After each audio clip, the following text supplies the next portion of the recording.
Today's date is March 29th, 1985. This is a view from where the witness stood. Boyd was probably our only witness at that point. He was critical to this case.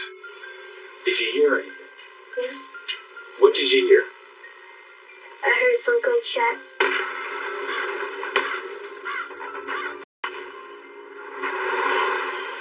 This is a rural area. I could almost guarantee you would see some deer. But it wasn't deer hunting season. She had a routine and never broke that routine. We didn't know if she was missing or if she was dead. Start feeling your eyes getting heavy. The decision to put him under hypnosis was made because time was of the essence. Tell me everything that you see. This is a location of where the spent casing was found. Blood found at the scene was determined to be human blood.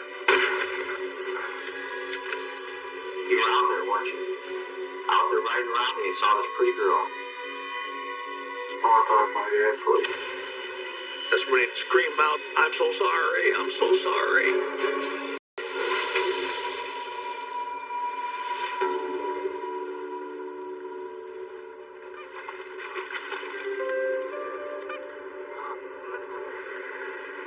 Colon, Michigan, is a little town on the east side of the county. It's out in the country in a rural area, sort of a little idyllic setting, far away from most everything. It's a very small community with a great deal of wooded and vacant land. It's a beautiful place. It's in the middle of nowhere.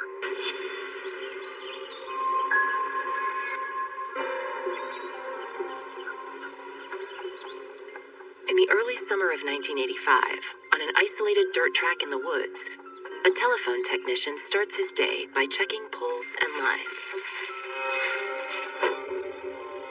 He noticed something in the ground.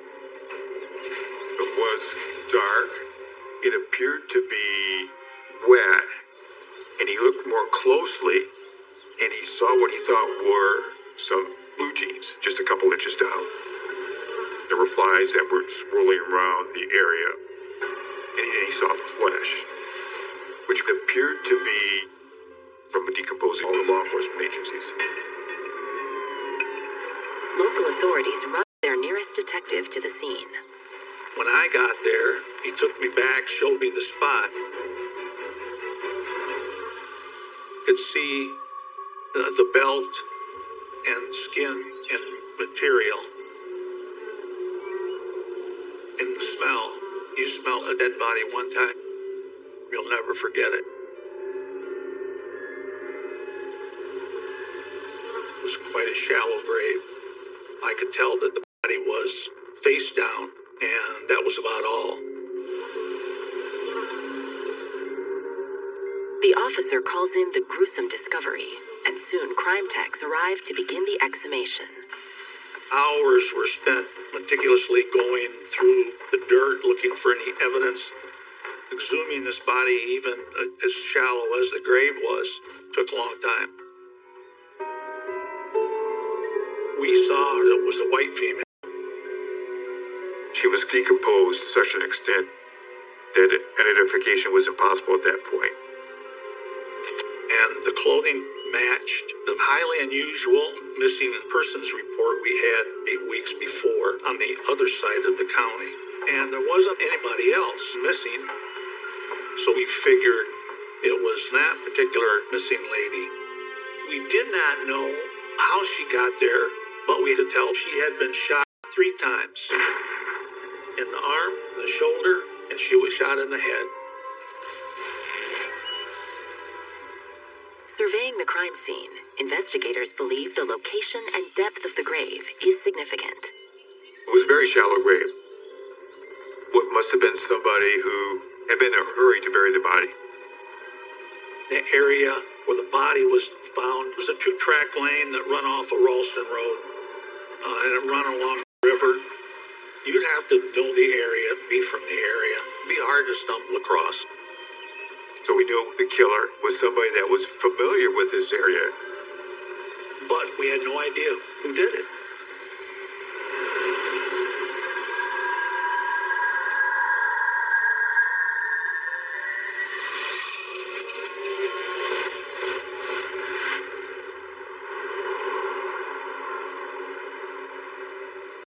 Three Rivers is a centrally located town amongst three rivers, Portage, the Rocky, and the St. Joe River. If you have neighbors, you know your neighbors. People have always felt safe in Three Rivers. The quiet community is where a local couple falls in love and looks forward to starting a He family. married Linda Jacobs. She was a very nice girl from a very nice family. Linda's reputation was as a strong Christian woman. They had two children, two little girls. They were very happy for a number of years. But the marriage didn't last long. The relationship was splintered by infidelity. There were some hard feelings about the divorce. They had a rough separation, as I understand it.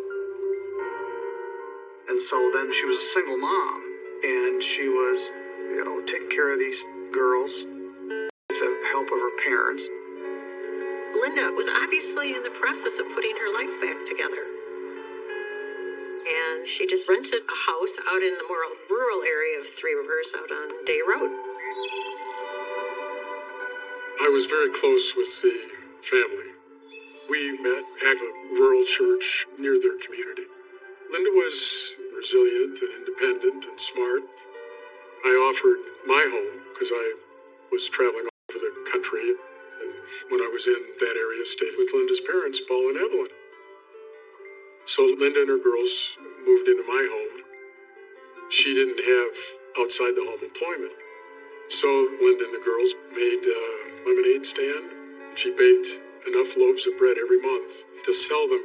Just astonishing how resourceful she was.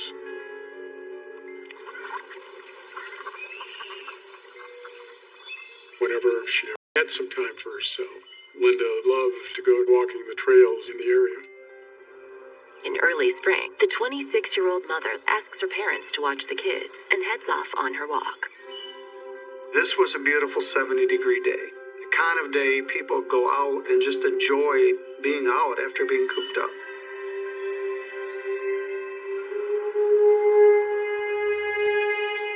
But when it got dark, she did not reappear to pick up her children. She was a devoted mother. The idea that Linda would neglect picking up her daughters is beyond uncharacteristic. It just would not happen. Paul and Evelyn Jacobs phone friends and neighbors, hoping someone has seen their daughter. With no sign of Linda, they contact authorities. March 26th, we received a complaint of a missing person out in the county. Everybody was very concerned because she just disappeared.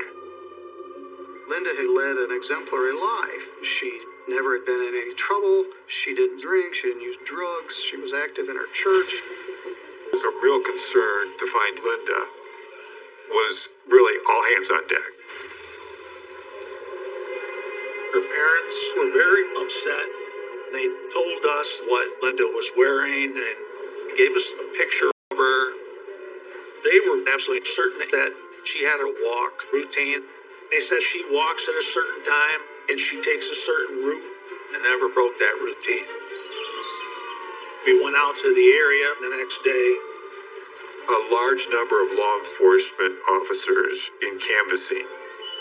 The road she was walking on was rural. No street lights, no commercial enterprises. Farm fields, woods, houses very close together. It turned out the neighbors had seen Linda walk by, but they didn't have any more information. Then we talked to a man that lived right near the intersection of Day and Mount Zion Road. The intersection is only about 1.5 miles from Linda's house. And he said the day before, his son heard gunshots. And the boy, he walked up on a hill a short distance from his house, and he looked down at the intersection. There was a car there, and there was a man putting something in the trunk of the car. I knew something was seriously wrong.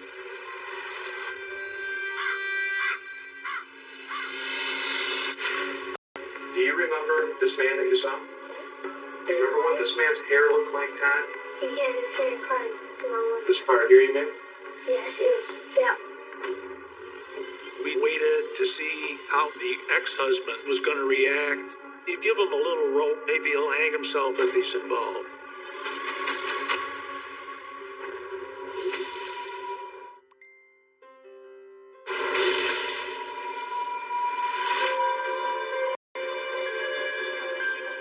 A mile and a half from the home of missing 26-year-old Linda Van Buskirk, investigators canvass the route and learn a young boy may have witnessed something. Todd, the young boy, said that he was up in the yard, and that's when he heard gunshots and saw the person dragging what he thought was a deer onto the roadway and put it into a vehicle. This is a rural area. If you drove out there tonight, I could almost guarantee you would see some deer. But it wasn't deer. About 3:30, the school bus comes through there. It would have corresponded time-wise when Linda had disappeared, probably around 4 o'clock in the afternoon. The investigators took it seriously right from the start that this could be related to the missing person. Investigators hope with further questioning, 10-year-old Todd might remember something that could help find Linda. This is the deposition of Frank Todd Terrell. Deposition is also being videotaped. The young boy is very impressionable, so he was interviewed very carefully and thoroughly. Did you hear anything? Yes. What did you hear? I heard some gunshots. Okay, slow down just a little bit. He was an earnest little guy. It was a long ways away, several hundred yards from where he was to what he saw, but he tried to tell us what he could. How did you know they were gunshots? Because my dad, we used to go hunting in that. And we tried to get a deer and... So you went to the top of the hill by the tree, right? Yes. Yeah, so you threw the road then? Yes. Did you see anybody? Yes. The boy said he saw a man in a dark hatchback. He was pulling something out of the ditch. Pulling something out of the ditch. Looked like they were loading it in the back of the car is what he thought. You said you thought it was a deer, right? Yes. So what he was dragging was behind the car when you saw it the first time? No, it was beside the car. In a ditch. It was dragging. Investigators asked Todd to bring them to the exact spot where he saw the vehicle and the deer. Today's date is March 29th, 1985, right at the intersection of Zion, Bent Road.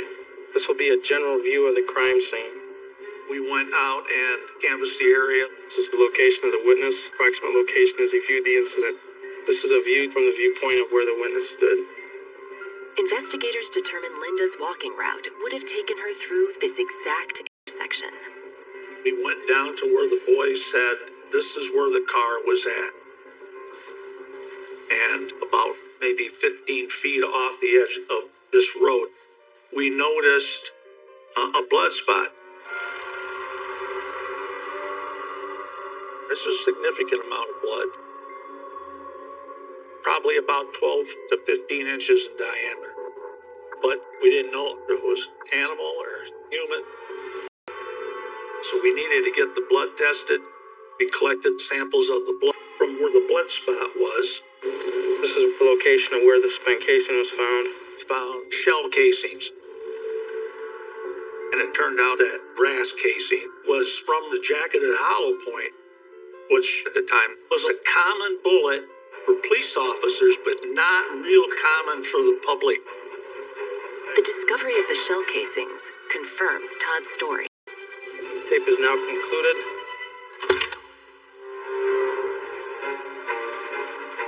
investigators put out a countywide alert, hoping someone will spot the dark hatchback. We were focusing on the car, and we give this information out to the Three Rivers Police Department, state police. We were stopping people and asked if we could take a look in their trunk for a deer. Believing the hunter may have seen Linda, investigators are desperate to find the man. Was the man wearing glasses? Do you know it? Todd becomes a critical witness at that point. The decision to put him under hypnosis was made because time was of the essence. The parents agreed. Like we called Todd and all the nerves. He was probably our only witness at that point. He was critical to this case, and we had to do everything we can to find out what he knew, because there was nobody else. Now what I'm going to ask you to do is try to be as comfortable as possible. You set that cord like this and hold it up, and I want you to stare at that cord. And while you're staring, I'm going to talk.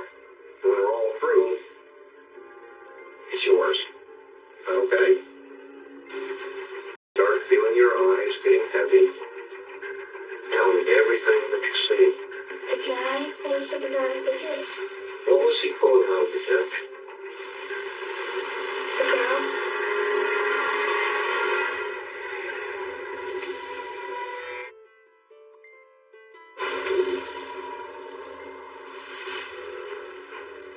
In a desperate move to find missing mother Linda Van Buskirk, Three Rivers investigators make the bold decision to hypnotize a 10-year-old eyewitness.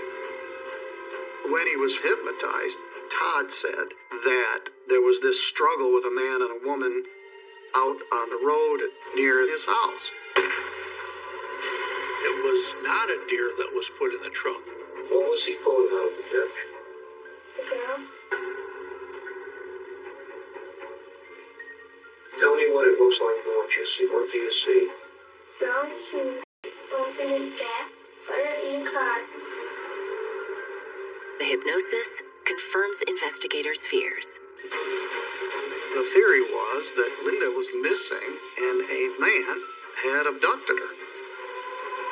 Boy, definitely heard some shots. And some of the bullet fragments, including the jacket, were found at the scene. So now we didn't know if she was missing or if she was dead. Investigators visit the Jacobs home to inform Linda's family of the worrying developments. We tried to keep the family apprised of what we knew. Obviously, their daughter's missing, and they're very frightened. I was notified after the fact and was able to spend time with Paul and Evelyn Jacobs. They were alarmed and terribly concerned.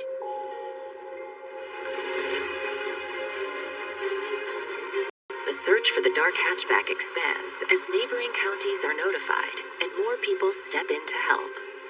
We brought all the police agencies together. The Michigan State Police involved, the St. Joseph County Sheriff's Department involved, the Three Rivers Police Department involved. And this disappearance was very much publicized in the papers and by word of mouth. So people were sort of on the alert for something that might be suspicious. So everybody was looking for her in the hatchback. They couldn't find the car just nowhere.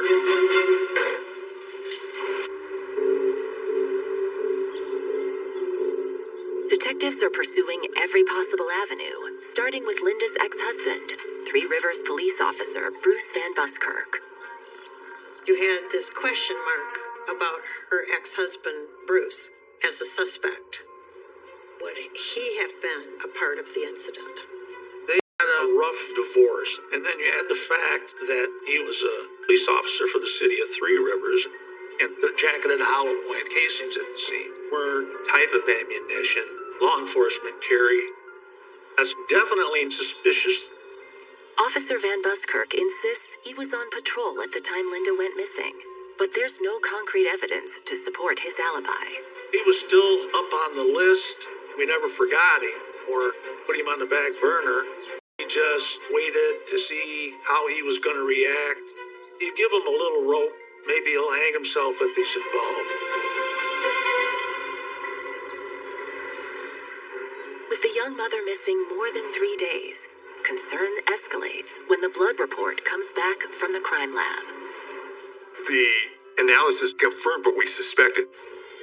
Blood found at... So that, along with what Todd saw at the intersection. This was now a homicide investigation. Now we're in a mad search to find the 38 or 357 gun, and it's probably law enforcement. Every certified officer that carries a weapon, we're going to take his weapon, take it to the crime lab, and check for ballistics. Trying to prove or disprove a fellow officer is a very tough thing to do. It'd be like trying to do it to your brother. Testing every police-issued weapon in surrounding counties could take weeks. You can't take all the guns away from the cops and then send them all to the lab, so we do them in groups. Starting with her husband, Bruce Van Buskirk. In the meantime, investigators hope their eyewitness can help identify the man he saw on the road. Todd met with a sketch artist, and a sketch was made. Do you remember this man that you saw at the car? Do you remember what this man's hair looked like, Todd?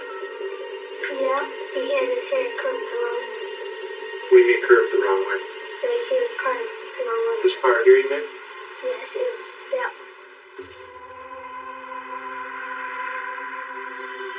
A drawing was published from the eyewitness account of the young child Todd. And that was circulated locally. Suddenly that became the face of this evilness.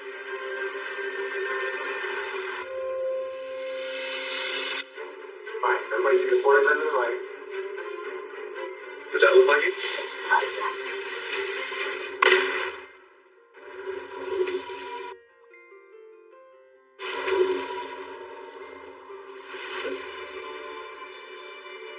26-year-old mother Linda Van Buskirk is still missing, but evidence collected from the crime scene points to homicide. With the help of their 10-year-old eyewitness, police have published a sketch of the suspect. Does that look like it? Okay. The sketch became, headline news at the time. Suddenly everybody's more concerned, and it puts you on guard. It's the loss of innocence. Unfortunately, the man in the sketch is not easily identified. The little boy had given some identification, so we had a composite. And composite pictures are terrible. At that time, you'd lay these transparencies over and come up with a face that never looked like anybody that had ever existed. Example, Officer Bruce Van Buskirk. Investigators have him on their shortlist. We focused in on Bruce Van Buskirk because of his divorce with Linda. There was some child custody issues. They had a rough divorce.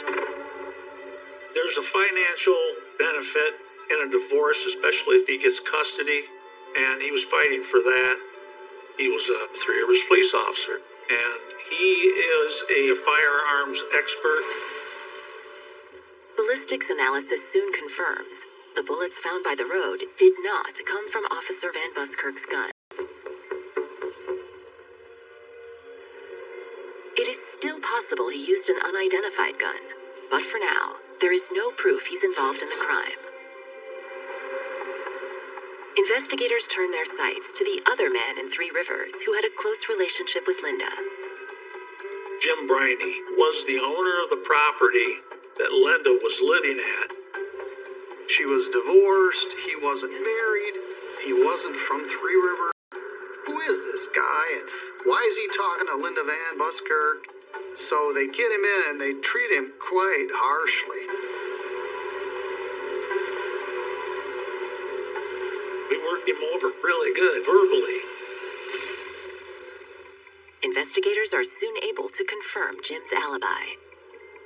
We were able to make sure he wasn't in town the day that Linda Van Buskirk come up missing.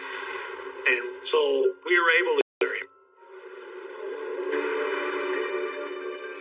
investigators are unable to link their short list of suspects to Linda's disappearance and likely murder. And there is no sign of the dark hatchback or the man in the sketch. We worked a lot of hours for a lot of days trying to get this case solved. Tips drifted in, but it turns out to be really nothing.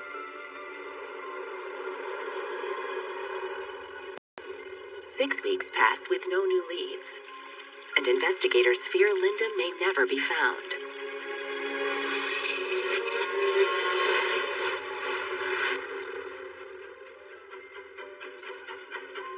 In late spring, an urgent call comes in from a man who's discovered something strange 16 miles east of Three Rivers, on a remote road outside the town of Colon. He saw the dark spot and what appeared to be jeans. That's when he called the sheriff's department. When the crime lab got there, the body was exhumed. And they opened the ground and the flies just came swarming. Male. The body was face down. You could not identify her from the body buried that long. I could see the back of her blue jeans, and I could see her wristwatch. The body is sent for an autopsy. A pathologist conducted a post-mortem examination. He was able to obtain the dental records and made an identification that this was, in fact, the body of Linda.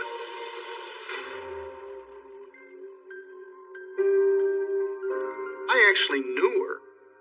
She was 2 grades behind me in school, and it was very emotional for me.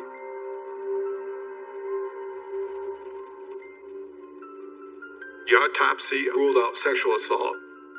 She had been shot 3 times, including 1 time in the head. The first bullet that hit her was in her arm. The second bullet was shot through her shoulder. The final shot was on the left side of her skull, straight through the other side. This was not something that was done in a fit of rage or self-defense or anything else. It was a terrible murder. It was an execution.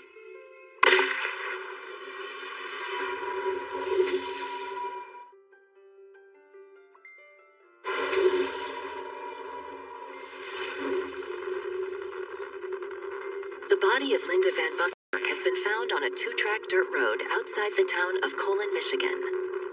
Autopsy results confirm she was shot 3 times in what appears to be an execution. The pathologist, he says, see the angle? He said, that's the angle that the shooter shot. So she was down on the ground. He walked up and finished her off.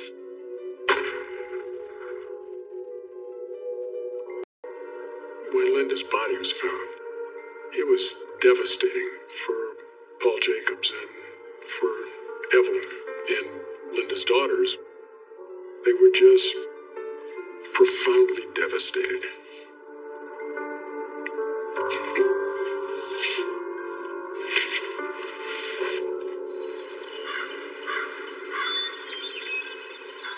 Determined to get justice for Linda and her family, they focus on a remote burial site located about 4 miles outside of town. We knew it must have been somebody who had been in a hurry to bury the body because it was so tracks that go back into some pretty desolate spots. With very few businesses, law enforcement is hoping someone in the tiny community noticed something. The gas station attendant's wife in the village of Colon said that she saw Ricky Moore in town the day that Linda Van Buskirk come up missing. Ricky Moore's father, Larry Moore, was a sergeant at the sheriff's department. Ricky was a reserve deputy for Mendon. Police learned that Ricky Moore lived with his parents in the city of Three Rivers, not too far from the intersection where Linda was murdered. But they also had a cottage or cabin in Colon. He was interviewed by the sheriff's department a couple times, and he never refused. You know the officers or some of them there in Three Rivers? You're familiar with? Yes, sir. Are you familiar with Bruce Van Busker? Yes, sir. Matter of fact, he found my old car. Oh, I see. Did you know Linda then? Did you ever met her? Or? No, sir. Ricky Moore told investigators that he had indeed been to his parents' cabin in Colon the night of the disappearance. He said that he had gone there to check for a break-in. Ricky was actually familiar with this particular area in the tow truck where the body was found. Well, as you know, we're looking for a dark-colored hatchback type vehicle. Do you have one of those? Not a hatchback, no, sir. We got a Chevy S10 pickup. Though the car does not match the one described by eyewitness Todd Terrell, Ricky agrees to let them search it, but tests yield no blood in the vehicle. Still, detectives are not ready to rule out Ricky Moore. But the discovery of Linda's body near Colon and the fact that he did have access to firearms as an auxiliary police officer, Ricky Moore became a suspect at that point. You were out there, weren't you? Out there riding around and you saw this pretty girl.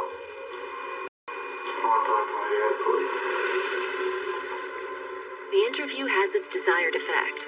His father, Sergeant Moore, collects him, and they head home. Keeping the heat on, investigators are not far behind. We went to the house, knocked on the door, and we said, "We're here to get the gun." He was very hesitant. His demeanor changed dramatically. He hem-hawed around, and then his dad got mad at him. He said, "Get your butt upstairs, get that gun." So he finally came down. He was white as a sheet, sweating like you can't ever imagine. He finally gave us the gun. When me and other detective, Sergeant, walked out of the house, we looked at each other and said, "Did you see what I saw?" I said, "I sure did." He said, "Get that gun to the lab today." Ricky's gun is sent to ballistics for immediate analysis. His resistance gives investigators cause to get a warrant to search his home. They search his bedroom. They found the hollow point bullets. I mean, that's just one more straw. But doesn't prove you're a murderer. The firearms expert told us that whoever possessed this gun tried to damage the barrel. Can you explain how the gun become damaged? Trying to clean the lead out of it. Just a couple pieces of lead. A couple pieces lodged in the barrel. Right. And you told me that you used a screwdriver to clean this piece of lead out. Right. Because of things that he did to the gun, we couldn't match the weapon. But there is the eyewitness to the crime. Investigators ask Todd Terrell if he can identify the man he saw on the road in a lineup. Today's date is 5/17/85. Time is 10:32. All right, gentlemen, I'm going to ask you to turn profile. You're going to be observed by several witnesses. We bring the boy in. We have him try to make an identification.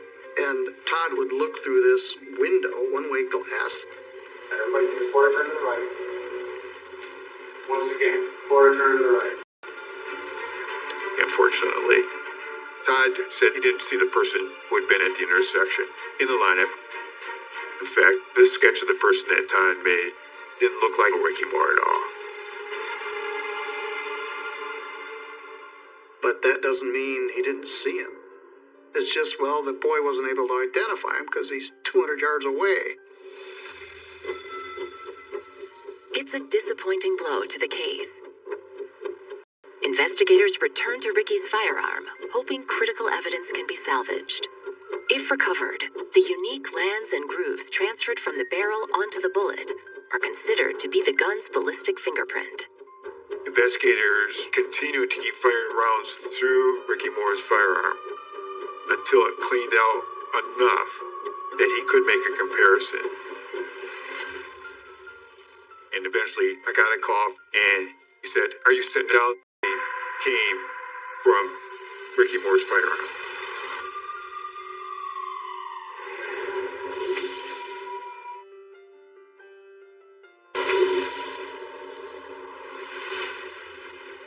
Testing confirms the bullets recovered from the crime scene match Ricky Moore's weapon, eliminating other suspects.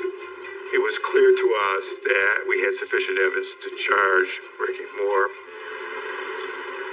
We went to the house and we put him in handcuffs. One of those rounds recovered come from your gun. Can't be. It's a positive identification. There is absolutely no doubt. And I would have had a gun so I could kill myself and save all his hassle. When he is charged with murder, though, Ricky Moore claims he is innocent. He said, I didn't do it, and his parents, I think, believe that he didn't do it, and they spent a considerable sum hiring a lawyer for him. In an attempt to demonstrate his innocence, Ricky Moore consents to a polygraph test. With the polygraph examiner, the critical question was, did you kill Linda Van Busker? When he said he did not kill Linda Van Busker, the test indicated that Ricky Moore was lying. When he finished, the polygraph examiner said to him, there's something I don't understand. Why did you do it? His attorney went in there, and his dad went in there. And I heard an animalistic wailing. And Ricky told him what he did. And he starts confessing. I heard Ricky scream out to his dad, I'm so sorry, I'm so sorry.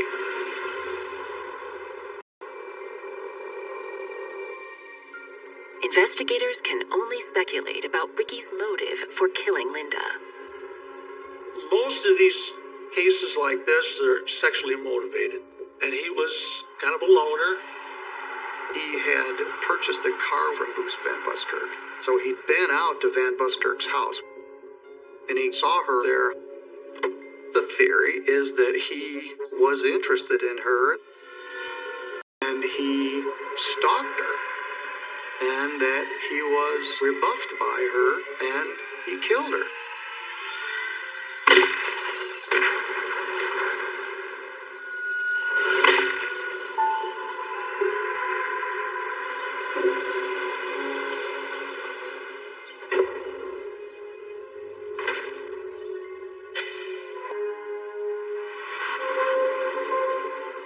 Ricky Moore waives his right to a trial by jury and is tried in front of a judge.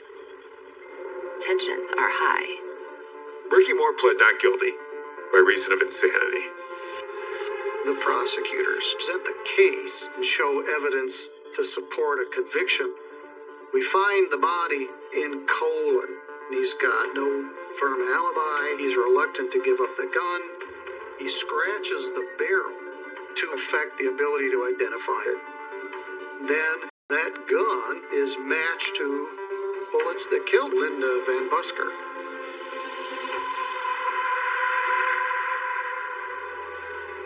Finally, on May 13, 1986, the judge reads the verdict.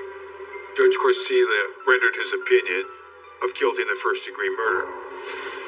Evidence that we presented convinced him beyond a reasonable doubt Ricky Moore was the killer and that it was premeditated. The sentencing for first-degree murder in Michigan is life without parole.